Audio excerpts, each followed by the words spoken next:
ठीक है, तो हमने देख लिए हैं ideal solution, non ideal solutions और एसोट्रॉप्स। अब हम बढ़ते हैं आगे की तरफ, जिसमें हम आज सीखेंगे क्या, ग्राफ फॉर आइडियल सॉल्यूशन। जो आइडियल सॉल्यूशंस होते हैं उनको ग्राफिकली समझेंगे आज हम। अब आइडियल सॉल्यूशन क्या होते हैं? जो रोल्ट लोगों क्या करते हो, ओबे करते हो।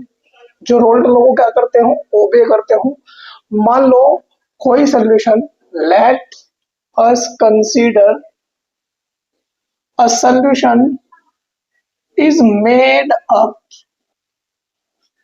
बल्कि N an ideal solution, an ideal solution is made up of two components, A and B। मैंने मान लिया कि कोई आइडियल सॉल्यूशन है जो दो कंपोनेंट से मिलके बना है, ए और बी से। अब because it is an ideal solution, so ये रोल्ड लॉ को ओबे करेगा। जब ये आइडियल सॉल्यूशन है तो ये रोल्ड लॉ को क्या करेगा, ओबे करेगा। मतलब क्या होगा, P A partial pressure of A क्या होगा, वो होगा P nought A into x A. Raoult's law को ओबे कर रहा है। पी बी क्या होगा, पार्शियल प्रेशर ऑफ बी क्या होगा, which is equals to P naught B into x B, into x B. और साथ में एक चीज और बताओ मुझे, टोटल प्रेशर क्या होता था, P A plus P B, है ना। Total pressure of solution is equals to क्या होता था, वो होता था इंडिविजुअली जो जो भी कंपोनेंट उसके अंदर प्रेजेंट है उन दोनों का पार्शियल प्रेशर। मतलब अगर बाइनरी सोल्यूशन है तो ए का पार्शियल प्रेशर प्लस बी का पार्शियल प्रेशर है, इक्वल्स टू आ जाता था किसके, total vapour pressure of solution के। अब पी ए की वैल्यू कितनी है यहाँ से, P note A into x A. और पी नोट बी की वैल्यू कितनी है, P note B into x B. और ये जो सोल्यूशन है, ए और बी दो कंपोनेंट से मिलके बना है। इसका मतलब ये कैसा सोल्यूशन है, बाइनरी सोल्यूशन है। और जो बाइनरी सोल्यूशन होते हैं इसमें mole fraction of A and mole fraction of B का जो सम होगा वो कितना होगा, हमेशा 1 होगा। अब यहां से चाहूं तो किसी भी एक कंपोनेंट के मोल फ्रैक्शन की वैल्यू मैं निकाल सकता हूं। मान लो मैं यहां से एक्स बी की वैल्यू कैलकुलेट कर रहा हूं, which is 1 minus X A. कैसे भाई, ये X B plus X A equals to 1 है, ये एक्स उधर जा करके माइनस साइन का हो गया। तब मैं अगर चाहूं तो P note A into x A plus P note B as it is, और एक्स बी के प्लेस पे क्या देख सकता हूं मैं, 1 माइनस एक्स ए। अंदर मल्टीप्लाई करोगे P note A x A plus P note B और minus P note B into x A. ये चल रहा है total vapour pressure of solution. अब इसमें से इस कंपोनेंट से और इस कंपोनेंट से क्या कॉमन आ रहा है, दोनों कंपोनेंट से एक्स ए कॉमन आ गया है, तो क्या बचेगा, पी टी इक्वल्स टू क्या हो गया, पी नोट ए यहां से बचेगा minus P note B into x A, ये बचेगा दोनों में से। और प्लस क्या बचेगा, पी नोट बी, प्लस क्या बचेगा, पी नोट बी। मतलब हम ये कह सकते हैं, हमें ग्राफ को समझना है आइडियल सोल्यूशन के। और मैंने मान लिया है कि कोई आइडियल सोल्यूशन दो कंपोनेंट ए और बी से मिलकर बना है, और एक आइडियल सोल्यूशन है ये। जब ए और बी से मिलकर बना है तो ये रोल्ट लॉ ओबे करेगा। रोल्ट लॉ अप्लाई किया ए कंपोनेंट के लिए भी, बी कंपोनेंट के लिए भी, और टोटल सोल्यूशन का जो वेपर प्रेशर है वो भी निकाल दिया मैंने। क्या आया, P note A minus P note B into x A और प्लस पी नोट बी। मैं इसको रब करूंगा, समझ में आ गया हो तो समझो, आगे ध्यान से समझो, आगे समझना है ना। अब बहुत ध्यान से देखना, यहाँ पे 3 लाइन्स है बेसिकली। मैं लाइन्स क्या होती है, ये होती है ना y equals to M X, ये रहा y equals to M into X, y equals to, और ये इस टाइप की है y equals to M X plus C, y equals to M X plus C type की इक्वेशन है ये। अब यहाँ पे ध्यान से समझना ये लाइन कैसे ड्रॉ होती है। आपको ये लाइन तो पता ही है, या तो इसको ऐसे समझ लो, ये y equals to M X कैसे ड्रॉ होती है? अगर ये x एक्सिस ये y एक्सिस कंसिडर किया जाए तो y equals to M X इस टाइप से ड्रॉ होगी, जिसका स्लोप ये m होगा, जिसका स्लोप क्या होगा? m होगा। और अगर ऐसे नहीं समझना चाहते तो ऐसे समझो, क्या होती है? x upon a plus y upon b equals to 1, ये एक लाइन की इक्वेशन होती है। ये क्या होती है? इक्वेशन ऑफ लाइन होती है। अगर इसको x एक्सिस पे ड्रॉ करना है और y मतलब x और y एक्सिस पे ड्रॉ करना है तो कैसे? x और y एक्सिस है मेरे पास, तो x के नीचे जो लिखा हुआ है a अगर पॉजिटिव है तो इस डायरेक्शन में, a अगर नेगेटिव है तो इस डायरेक्शन में चलते हैं, और y इक्वल्स टू b इस पॉइंट को कह दिया और इन दोनों को मिलाऊं तो एक लाइन बन के आ जाएगी। Is that clear? ठीक है ना? अब यहां पर समझना, ये सारी लाइंस में ड्रॉ करता हूं। पहले ये लाइन ड्रॉ करता हूं। अच्छा, एक बात और बताऊं मुझे, बिकॉज एक मेरे पास एक हमेशा का ट्रुथ है भाई, एक्स ए और एक्स बी दोनों का सम तो हमेशा क्या होता है? 1 होता है। साथ में हम ये भी जानते हैं कि जो एक्स ए है इसकी जो वैल्यू है वो 0 और 1 के बीच में लाई करेगी हमेशा, इससे ज्यादा नहीं होगी। और सिमिलरली एक्स बी की वैल्यू भी 0 और 1 के बीच में ही लाई करेगी, ये हमेशा लाई करेगी इसके, ये सत्य है बिल्कुल। ठीक है ना? 0 और 1 के बीच में लाई करेगी। ये रूल मुझे पता है, मोल फ्रैक्शन किसी भी कंपोनेंट का 0 और 1 के बीच में लाई करता है। ठीक हो गई ये बात? अब आगे देखते हैं ध्यान से। पहले मैं लाइन ड्रॉ करता हूं, कौन सी? ये। तो लाइन कौन सी ड्रॉ करता हूं? पहले P A equals to P note A into x A, ये लाइन ड्रॉ करते हैं सबसे पहले। कैसे होगी ड्राइंग? ड्रॉ देखो ध्यान से। ये बताओ यहां पर जब एक्स ए की वैल्यू, जब एक्स ए की वैल्यू क्या है? 0 है, और एक्स ए की वैल्यू कितनी है? एक बार 1 है, 0 और 1 के बीच में ही है। When x equals to 0, then P A की जो वैल्यू है वो कितनी है? पी ए की वैल्यू एक्स ए के प्लेस पे 0 सेट करोगे तो पी ए की वैल्यू निकालने के लिए P note A into 0 which is equals to 0। ठीक है, यहां तक कोई डाउट? जब एक्स ए की वैल्यू क्या है? 1 है, एक्स ए की वैल्यू 1 यहाँ पे सब्स्टिट्यूट करोगे तो क्या आएगा? पी ए की वैल्यू क्या आएगी? पी नोट ए और multiply by 1 which is equals to क्या आएगा? P note A. अब यहां पर समझना मेरी बात, ये जो लाइन है P A equals to P note A into x A, इसको मैं किस रूप का मान रहा हूं? इस रूप का मान रहा हूं। और इस लाइन पर जो कोऑर्डिनेट होते हैं वो क्या होते हैं? X Y. इस लाइन पर कहीं भी कोऑर्डिनेट होते हैं तो वो किस पॉइंट के रूप में होते हैं? किस फॉर्म के रूप में होते हैं? X Y. इस पर मैंने जो कोऑर्डिनेट लिखूंगा वो किस फॉर्म में लिखूंगा? वाई की जगह पे क्या लिखूंगा? पी ए, और एक्स के प्लेस पे क्या है? एक्स ए, सॉरी y के प्लेस पे क्या है? पी ए, और x के प्लेस पे क्या है? यहाँ पर एक्स ए, क्योंकि पहले x लिखा जाता है देन y लिखा जाता है। ठीक है, तो यहाँ पर दो कोऑर्डिनेट है मेरे पास, एक तो है मेरे पास क्या? 0 0। कैसे? एक्स ए पी ए, तो पहला कोऑर्डिनेट क्या बना इस लाइन का? वो बना 0 0, एक्स ए पी ए। और एक कोऑर्डिनेट क्या बना इस लाइन को ड्रॉ करने के लिए?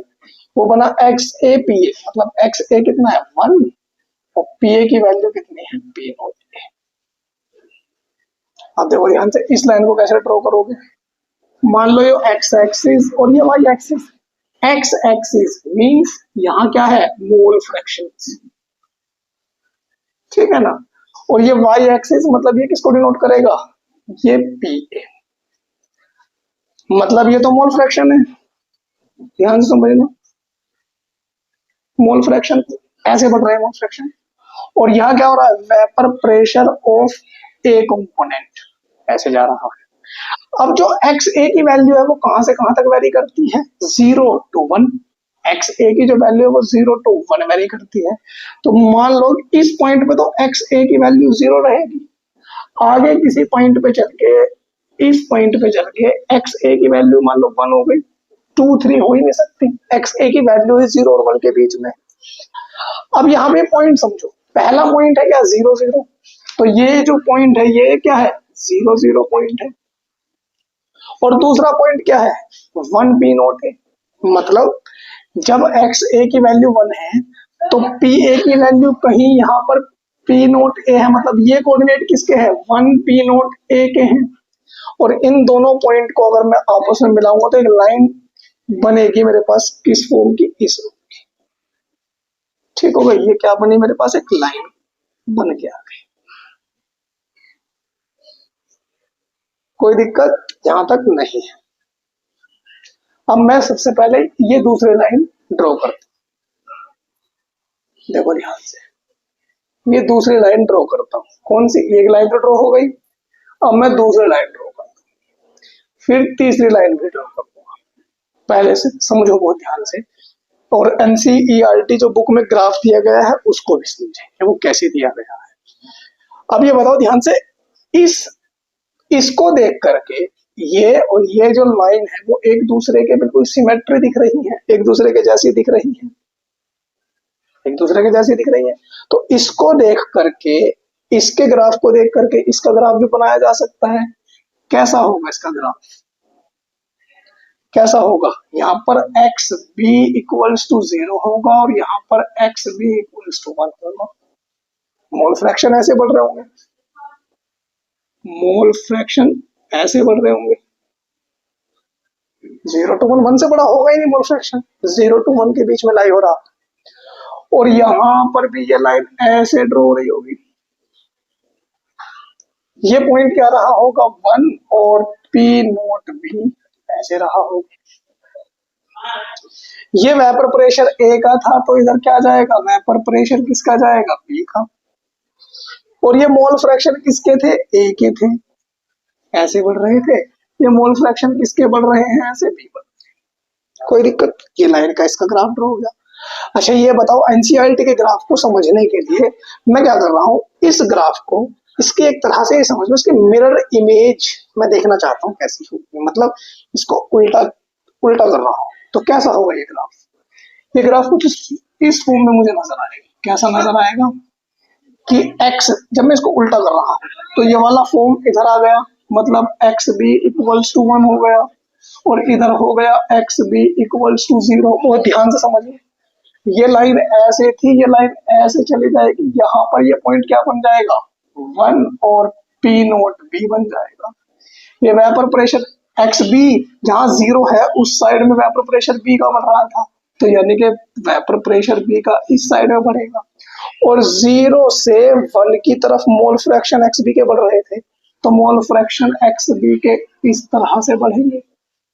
कोई दिक्कत नहीं है। ऐसा क्यों कर रहा हूँ, मुझे एनसीईआरटी जो बुक में ग्राफ दिया गया है, बेसिकली इन तीनों लाइन का ग्राफ अलग अलग नहीं दिया गया है, एक ही जगह पे एक ग्राफ बना के दिया गया है, तो मैं भी इन तीनों का ग्राफ एक ही जगह पे कैसे बनाऊंगा, देखो ध्यान से।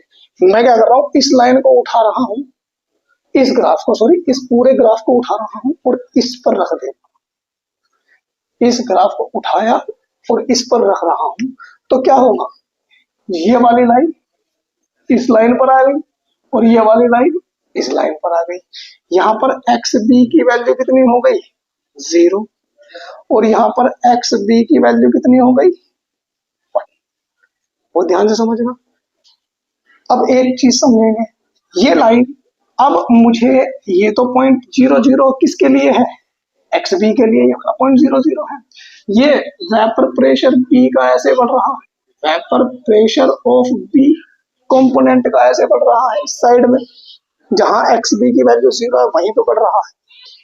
और मोल फ्रैक्शन जो है एक्स ए के तो ऐसे बढ़ रहे हैं, एक्स बी के मोल फ्रैक्शन ऐसे इस साइड में बढ़ रहे हैं देखो, और 0 to 1 लाई करेंगे। अब बात समझनी है, ये ग्राफ देखो ध्यान से, या तो मैं इस पी नोट बी को यहाँ पे इसके सामने ड्रॉ करूं और तब इसको मिला दूं, या इस पॉइंट से नीचे ड्रॉ करूं और तब इसको मिला दूं, या इससे ज्यादा, इस पॉइंट से ज्यादा ऊपर ड्रॉ करूं और तब इसको मिला दूं। यहाँ पे 3 केस बन सकते हैं।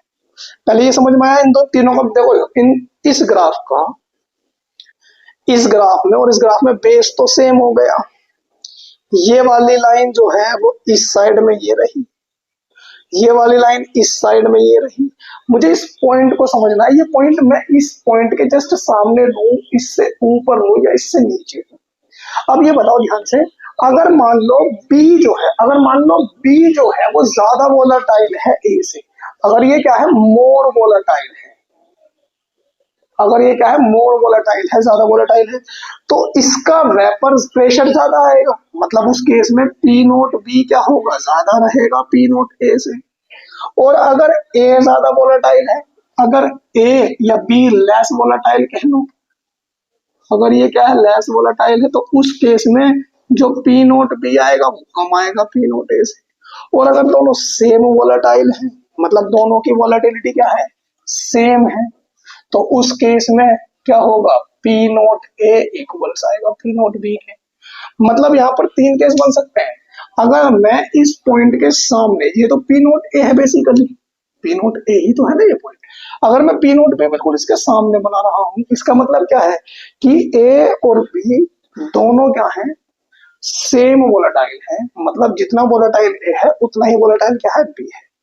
अगर बी ज्यादा वोलेटाइल है तो मैं वो ज्यादा वेपर होगा, मतलब पी नोट बी ज्यादा बड़ा होगा वैल्यू किससे, पी नोट ए से, तो उस केस में मैं ऊपर वैल्यू कंसीडर करूंगा। और अगर बी जो है लेस वोलेटाइल है तो इस पॉइंट को नीचे ड्रॉ करना पड़ेगा। मैं इन तीनों में से कोई एक केस मान के चलता हूँ शुरू में ही, क्या, एंड यहाँ पे मान लेता हूँ बी इज मोर वोलेटाइल,